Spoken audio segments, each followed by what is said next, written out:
A paz do Senhor para todos. A nossa lição de hoje é a lição de número 5 do terceiro trimestre do ano de 2023, que tem por título A Dessacralização da Vida no Ventre Materno. O que é dessacralização? É deixar de possuir o caráter sagrado. O texto áureo que se encontra em Lucas 1,31 nos diz: E eis que em teu ventre conceberás e darás à luz um filho, e pôr-lhe-ás o nome de Jesus.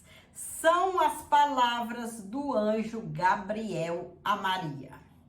Quando ele falou com ela, visitou aquela virgem e falou que ela ia dar luz ao menino, ia dar luz ao Salvador das nossas vidas, a Jesus Cristo. A verdade prática, a concepção divina de Jesus Cristo sacraliza a vida no ventre materno e se opõe à cultura da morte infantil intrauterina do presente século.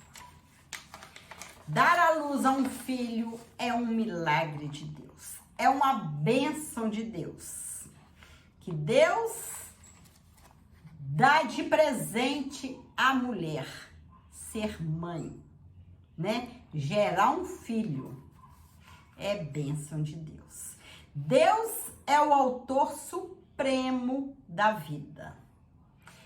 Por isso, as escrituras a valorizam desde a concepção no ventre materno.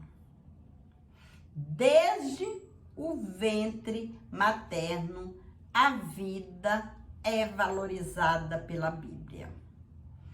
Assim, toda ideologia que tem o objetivo de alterar o conceito da vida desqualifica a autoridade bíblica e faz apologia à cultura de morte infantil no útero. A ideia progressiva que reivindica ao ser humano a autonomia sobre a vida afronta a soberania divina. Deus, Ele é o único que dá vida. E somente Ele tem o direito de tirar a vida. O anúncio de Jesus Cristo, uma virgem noiva que já estava comprometida a casar-se com José, que se chamava Maria. Ele recebe a visita do anjo Gabriel em Nazaré. Lucas 1, 26 e 27. O ser angelical lhe faz a revelação. Em teu ventre conceberás e darás à luz um filho, e pôr-lhe-ás o nome Jesus. Diante do inusitado, Maria indaga: como se fará isso, visto que não conheço varão? Né? Maria, virgem, indagou: como acontecerá se ainda era virgem e não conhecera algum homem, né? A pergunta demonstra a perplexidade da virgem de como se daria essa concepção sem a participação de um homem. No Evangelho, a menção à cidade de Nazaré é profética, pois o Cristo será chamado de Nazareno. Lucas ainda enfatiza a virgindade da donzela e a descendência de José, da casa de Davi. Lucas 1, versículo 27b. Essas informações integram as profecias messiânicas e tornam fidedigno o relato bíblico. Isaías 7,14. O anjo Gabriel, então, explica a Maria que a concepção seria singular e miraculosa. Descerá sobre ti o Espírito Santo. Lucas 1:35a. E por isso declara que o menino, o santo, Lucas 1:35b. Será chamado Filho de Deus. A jovem não pediu sinal algum, mas o anjo lhe comunica da gravidez de Isabel. Isabel era prima de Maria e já era de idade avançada para gerar filhos. Então o anjo disse: tua prima concebeu um filho em sua velhice. Lucas 1:36a. O testemunho das escrituras de mulheres estéreis que ficaram grávidas preparou o mundo para crer e receber o milagre da concepção de Jesus por meio de uma virgem. A respeito dessa realidade, o anjo endossa ao se referir à gestação de Isabel. É este o 6º mês para aquela que era chamada estéril. Ao finalizar a mensagem, Gabriel completa: porque para Deus nada é impossível. Né? Na Bíblia temos outros exemplos de pessoas, de mulheres estéreis, que Deus fez um milagre na vida delas, né? Que abriu a sua madre, né? Deu-lhes o direito de ser mãe, né? Temos exemplo de Ana, que não podia ter filho. Temos exemplo de Sara, já de idade avançada, que Deus deu a elas direito de ser mãe. E também, atualmente, né, nós temos já testemunhas, quantas mulheres, né, dão testemunhos na igreja que antes estéril, Deus lhe deu esse milagre, né, de ser mãe, né, e Deus continua fazendo milagre. É o mesmo Deus do passado, é o mesmo do presente e será futuramente. Se você é estéril, se você até hoje não conseguiu gerar um filho, não desista. Continue pedindo a Deus, que Ele vai atender ao seu pedido. Que Deus é o Deus do impossível. Como o próprio anjo Gabriel disse aqui, porque para Deus nada é impossível. Está escrito lá em Lucas 1:37. A bênção do nascimento. A vida gerada no ventre de uma mulher é um milagre de Deus, pois Deus dotou o ser humano com a dádiva da procriação. Por isso, o nascimento de filhos é uma recompensa divina. Contudo, sem o dom da fertilidade, um ventre estéril torna-se obstáculo para a vivência da maternidade. Assim, a relevância da gestação e a sacralidade da vida no ventre da mãe são endossadas quando a Bíblia registra a gravidez miraculosa de Maria e de Isabel, uma virgem e a outra de idade avançada. Isabel trazia João no seu ventre, que nasceu com o objetivo de preparar ao Senhor um povo bem disposto, né? Maria portava em seu ventre o Filho de Deus, Jesus Cristo, o Salvador, né? Cristo, que é o Senhor, que nasceu para ser Salvador das nossas vidas. O projeto ideológico. A cultura da morte é um conjunto de ideias que visa modificar o conceito bíblico da vida. Entre suas pautas estão a legalização do aborto e da eutanásia, apologia ao suicídio e o controle da natalidade. Mediante estratégias culturais, intelectuais e políticas, impõe-se uma agenda de desconstrução da sacralidade da vida, algo caro à cultura cristã, como vimos no tópico anterior. Nesse sentido, estimula-se a eugenia, o descarte do ser humano com alguma má formação ainda no útero materno, né? Quando uma mulher está grávida e é comprovado que o filho, a criança tem má formação, então é feito o aborto. Mas a Bíblia nos diz que somente Deus que dá a vida e somente Deus pode tirar, né? Que nós não sabemos se Deus tem um propósito na vida daquela criança, né? E como decidir se uma pessoa vai viver ou não. Isso somente cabe a Deus, essa decisão, né? O aborto e também da eutanásia, né? Querer antecipar a morte de alguém que muitas vezes está com uma doença que para a medicina não tem cura, ou uma pessoa que está ali no hospital com vida apenas porque está com vários aparelhos ligados ao seu corpo, né? Nós não sabemos que Deus com seu poder, ele pode restaurar a saúde daquela pessoa.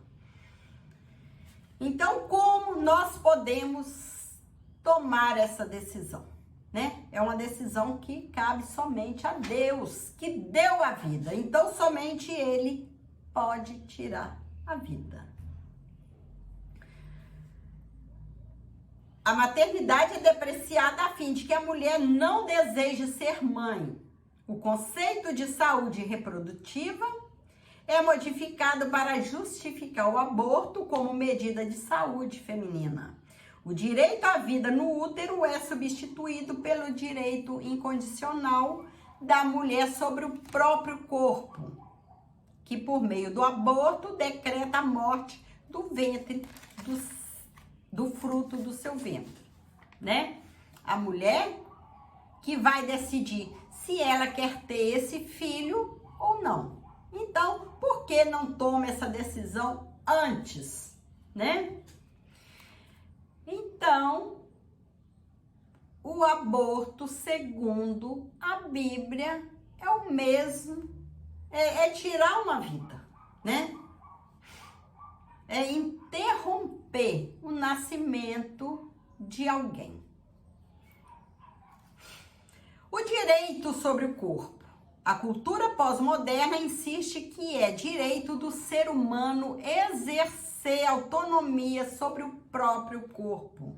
Essa ideia de liberdade total ao controle individual sobre a constituição física e o comportamento humano. O slogan "Meu corpo, minhas regras" é utilizado em defesa de liberdades sexuais e reprodutivas, bem como a escolha de vida ou de morte. Nessa percepção estão os direitos. A prostituição, a pessoa fazer do corpo o que ela bem quiser. Achar que é direito, né?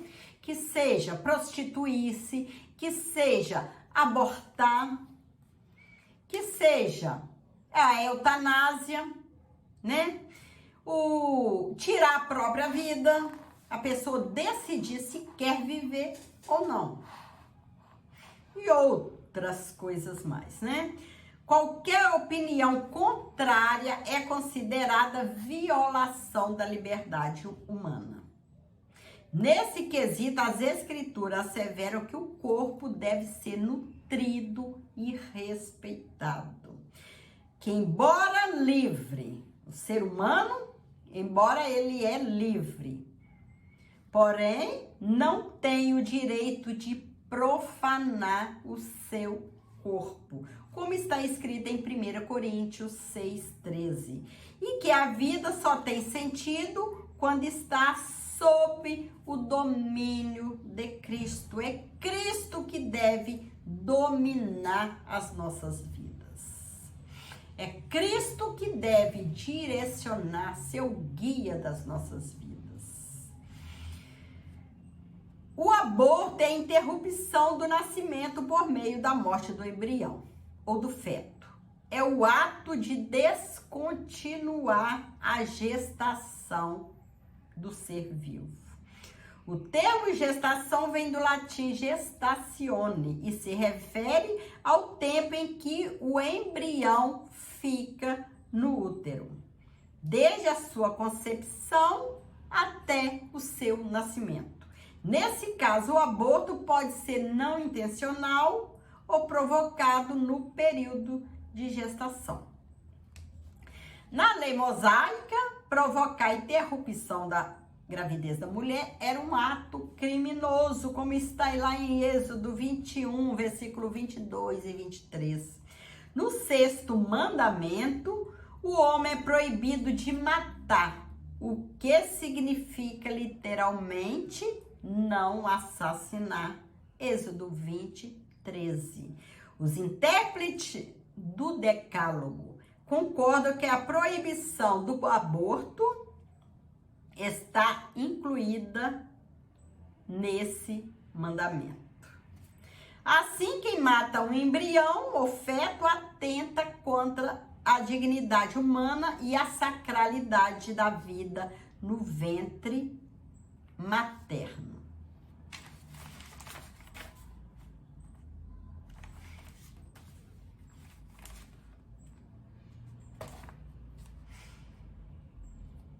Não matarás. Há quem defenda a eutanásia ativa sobre o argumento de que não se deve manter artificialmente a vida subhumana ou pós-humana vegetativa e que se deve evitar o sofrimento dos pacientes desenganados, com moléstias prolongadas. Somos de parecer que o cristão não deve apoiar essa prática, pois consiste em uma ação deliberada e consciente, normalmente por parte do médico, a pedido do paciente ou de familiares, ou sem consentimento, através da aplicação de algum tipo de agente, que é substância ou medicamento, que leva o paciente à morte, evitando assim o seu sofrimento. A Bíblia diz: não matarás, Êxodo 20, 13. A ação do médico tirando a vida do paciente é vista como um assassinato, segundo a maioria dos estudiosos da ética cristã.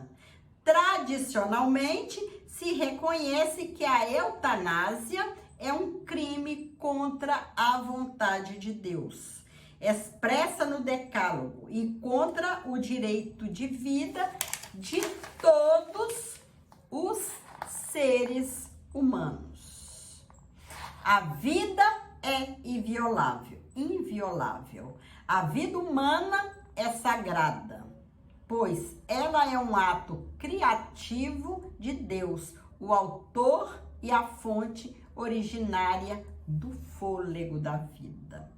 Nessa perspectiva, o princípio de sacralidade assegura a dignidade da pessoa humana e a inviolabilidade do direito à vida. Portanto, o valor da vida é absoluto e deve se sobrepor a qualquer outro direito ou interesse. Nesse aspecto, o princípio de defesa da vida humana, desde a concepção no útero materno, não pode conter exceções. Somente Deus tem poder sobre a vida e a morte.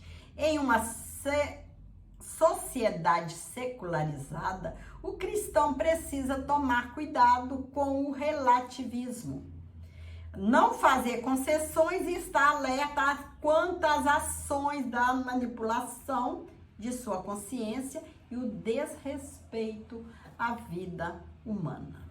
As escrituras são incisivas ao afirmarem o início da vida desde a concepção.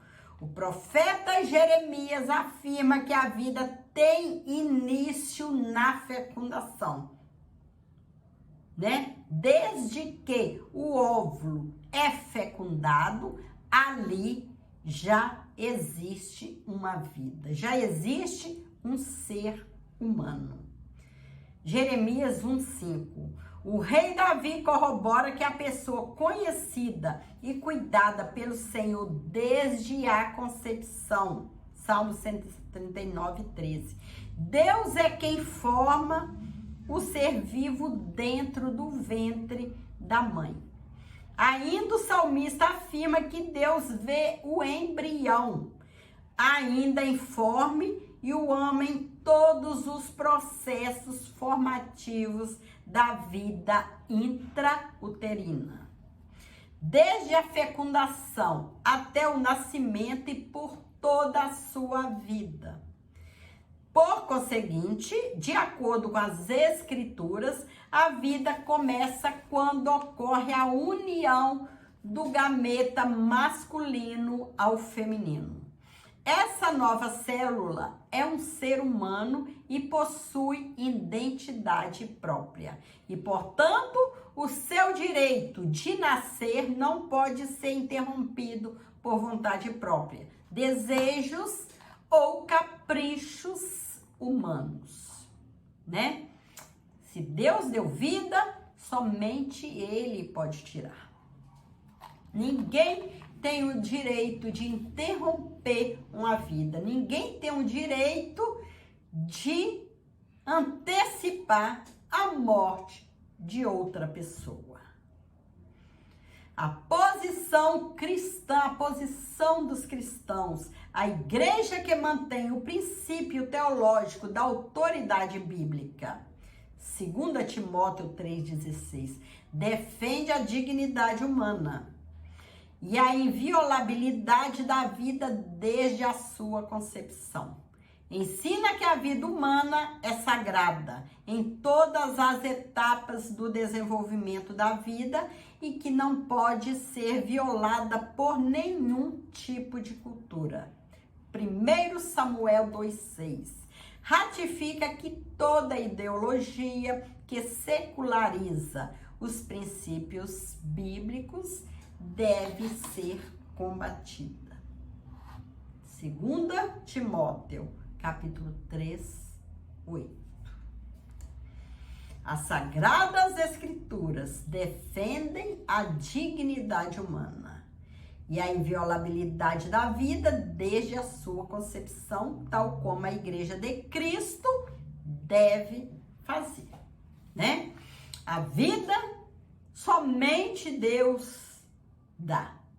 E também somente Deus tem o direito de tirar a vida. Pessoa nenhuma tem esse direito de interromper uma vida e também não tem o direito de antecipar a morte de uma pessoa. Deixe para Deus. Deus, na hora certa, Ele dá a vida. Deus, na hora certa, Ele tira a vida. Que o Senhor possa continuar nos abençoando, abençoando a tua igreja. A conclusão da lição: a gestação e a procriação do ser humano são bênçãos divinas. A concepção de Cristo no ventre de uma virgem certifica a sacralidade da vida intrauterina. A interrupção da vida em qualquer fase da gravidez é uma agressão ao direito inviolável de nascer.